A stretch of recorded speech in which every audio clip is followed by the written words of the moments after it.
And ikaw uli, Claire Castro, magpalabas ka nga ng patunay na mas madilim nung nakaraang administration.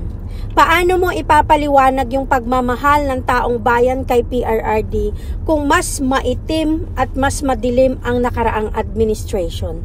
Kasi akala ko dati, bugok ka lang. Hindi ko naman naisip na bulag ka din pala. Or nagbubulag-bulagan ka din at yan ay sa magkanong dahilan. Yun. Kasi mukha kang pera at ikaw ang pinakabobong lawyer na nakilala ko sa tanang buhay ko. And sorry for the word, but that is exactly the word that I can use right now sa'yo. Ikaw ang pinakabugok na lawyer na masasabi ko sa tanang buhay ko. And also, nagbubulag-bulagan ka sa ginagawang kasamaan at kapalpakan ng amo mong si Bangag. And naiintindihan ko naman yan kasi syempre pag aso ka ng isang bugok na nilalang, syempre yung aso niya bugok din. Syempre, ikaw yung aso, kaya hindi na ako magtataka. Just keep doing what you're doing and you are actually putting your boss in shame and people are disgusted with you and so pagpatuloy mo lang yan, Claire Castro. And again, uulitin ko ha, hindi po lahat ng abogado, hindi po lahat ng lawyer ay matatalino. Anong proof? Si Claire Castro.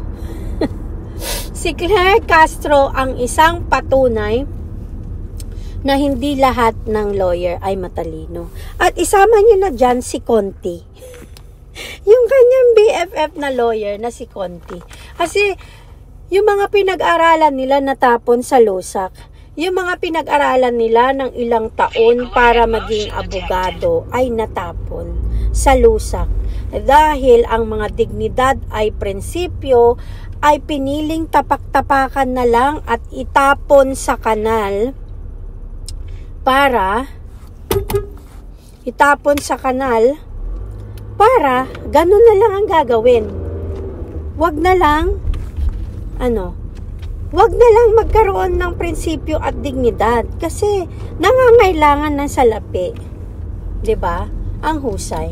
Napakahusay talaga nitong si Claire Castro at yung mga abogadong patuloy na nagbubulag-bulagan at itinatapon ang kanilang mga prinsipyo at dignidad at maging ang kanilang pinag-aralan ay nakalimutan na nila.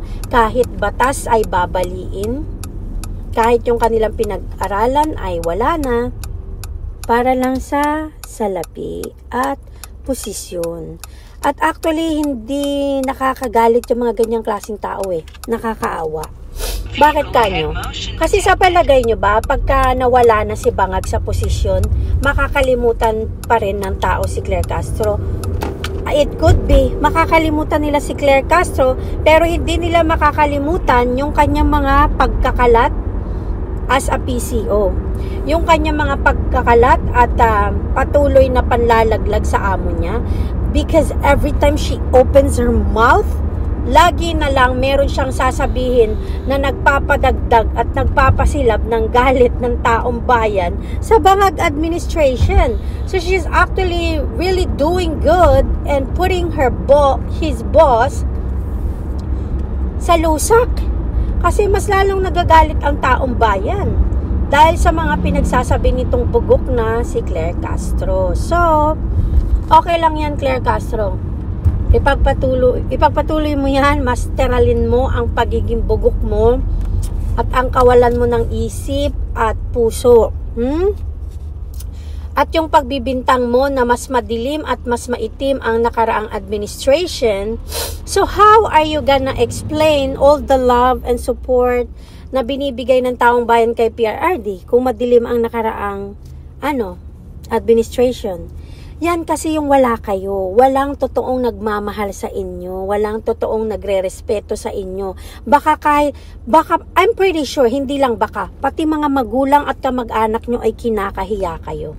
Ang mga magulang at kamag-anak nyo, kahit siguro nagsipagtigukan na o kung buhay pa man, ikakahiya kayo.